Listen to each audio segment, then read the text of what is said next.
Friends, ఈరోజు మనం శ్రీ మహావిష్ణువు దశావతారాలలో రెండవ అవతారం శ్రీ కూర్మావతారం దీన్ని గురించి చెప్పుకుందాం. ఇది విష్ణు అవతారాలన్నింటిలో కూడా భిన్నమైనటువంటి అవతారం. మరి వైశాఖ శుద్ధ పౌర్ణమిని శ్రీకూర్మ జయంతిగా మనం జరుపుకుంటున్నాం. ఈ అవతార విశేషాలని ఇప్పుడు మనం కొద్దిగా చెప్పుకుందాం. ఒకసారి దేవేంద్రుడు బలగర్వంతో దూర్వాస మహర్షి సహృదయతతో ఇచ్చినటువంటి పూమాలను తాను అలంకరించుకోకుండా స్వీకరించి ఐరావతానికి అలంకరించాడంట.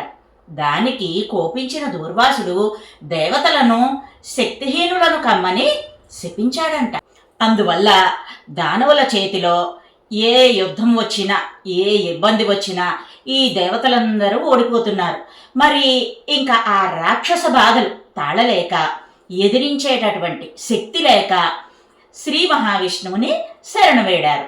ఆ శ్రీ మహావిష్ణువు ఔషధ నిలయమైనటువంటి క్షీరసాగరాన్ని మధించండి, అమృతాన్ని సాధించండి, అది స్వీకరిస్తే మీకు అపరిమితమైన శక్తి వస్తుంది అని ఉపాయం చెప్పాడు. ఈ పని దేవతలొక్కరే చేయలేరు కాబట్టి దానవుల సహాయం కూడా కోరి కలిసి పనిచేయమని సలహా ఇచ్చాడు. ఇంకా వాసుకిని తాడుగా మందర పర్వతాన్ని కవ్వంగా చేసుకొని క్షీరసాగర మథనం చేయమని విష్ణుమూర్తి సలహా ఇచ్చారు. నేరుగా రాక్షస సంహారం గోచరించకపోయినా విశిష్టమైనటువంటి ప్రయోజనాన్ని ఉద్దేశించినటువంటి అవతారం ఇది. దానవులకు కూడా ఈ సాగర మథనానికి అంగీకరింపచేశారు దేవతలు. పాముకు విషం తలభాగంలో ఉంటుంది, అది మృత్యుస్వరూపం. రాక్షసులేమో తామసులు, తమస్సు పాపభూయిష్టము. దానిని అణచివేస్తే తప్ప లోకంలోనైనా మనస్సులోనైనా ప్రశాంతత ప్రకాశము కలుగదు. అందుచేత శ్రీహరి రాక్షసులను మృత్యుస్వరూపమైనటువంటి వాసుకి ముఖం వద్ద నిలిపాడు. సాగర మథనంలో పర్వతం బరువుగా ఉండడం వల్ల కింద ఆధారం లేకపోవడంతో సముద్రంలో మునిగిపోయింది. అప్పుడు శ్రీహరి కూర్మావతారం ధరించి పాలసంద్రంలో మునిగినటువంటి మందర పర్వతాన్ని పైకి ఎత్తి తన కప్పరంపై నిలిపాడు.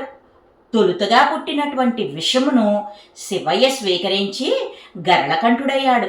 తరువాత వరుసగా సకల శుభాలను ఇచ్చేటటువంటి లక్ష్మి, సూర్యుడు, చంద్రుడు, అప్సరసలు, కౌస్తుభము, ఉచ్చైస్రవము, కల్పవృక్షము, కామధేనువు ఇలా అనేక రకాలు ఉద్భవించాయి.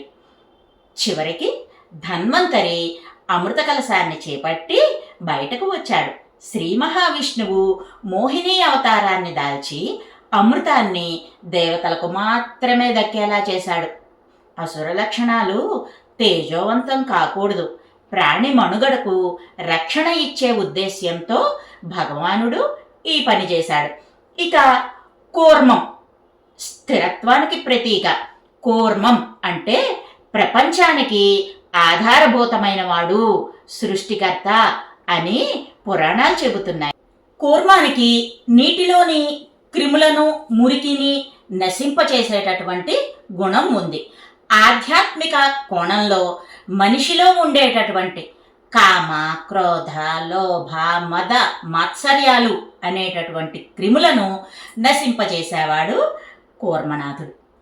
కూర్మనాథుడే సృష్టికర్త అని కొన్ని పురాణ ఇతిహాస గ్రంథాలలో మనకి కనిపిస్తుంది. ఈ కథనం ప్రకారం బ్రహ్మ సృష్టి చేయడానికి పూనుకుని దేనిని ముందు సృష్టించాలి అని ఆలోచించడం మొదలుపెట్టాడంట. ఈ దశలో తన శరీరాన్ని కదిలించాడంట.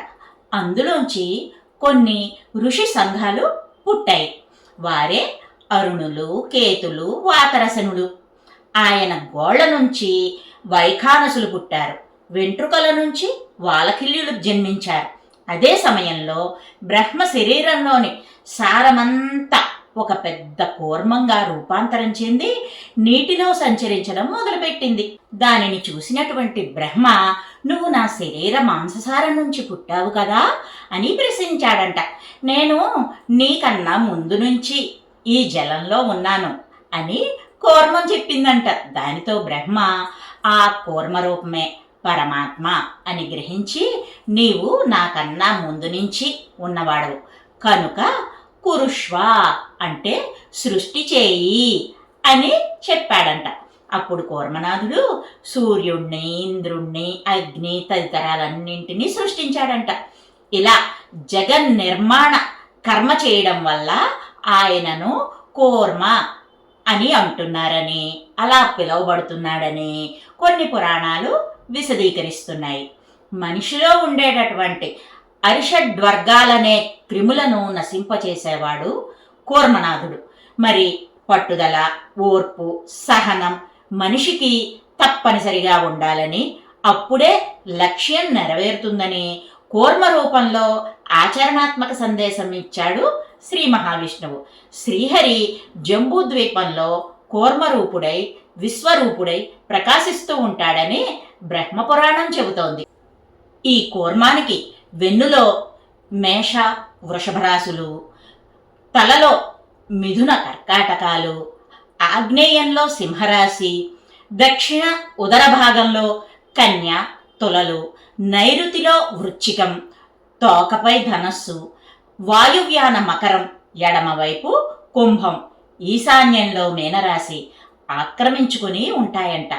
దీన్ని కాలానికి ప్రతీకగా చెబుతారు. ఫైనల్గా దేవతలకు స్వర్గాధిపత్యం దక్కింది ఈ కూర్మావతారం వల్లనే అని పురాణాలు చెబుతున్నాయి. ఆంధ్రప్రదేశ్లోని శ్రీకాకుళం పట్టణానికి 15 కిలోమీటర్ల దూరంలో శ్రీకూర్మం అనేటటువంటి పుణ్యక్షేత్రం ఉంది.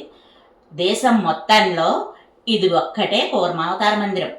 శ్రీ మహావిష్ణువు యొక్క కూర్మావతార కథను చదివినా విన్నా సకల శుభాలు చేకూరుతాయని శాస్త్రవచనం.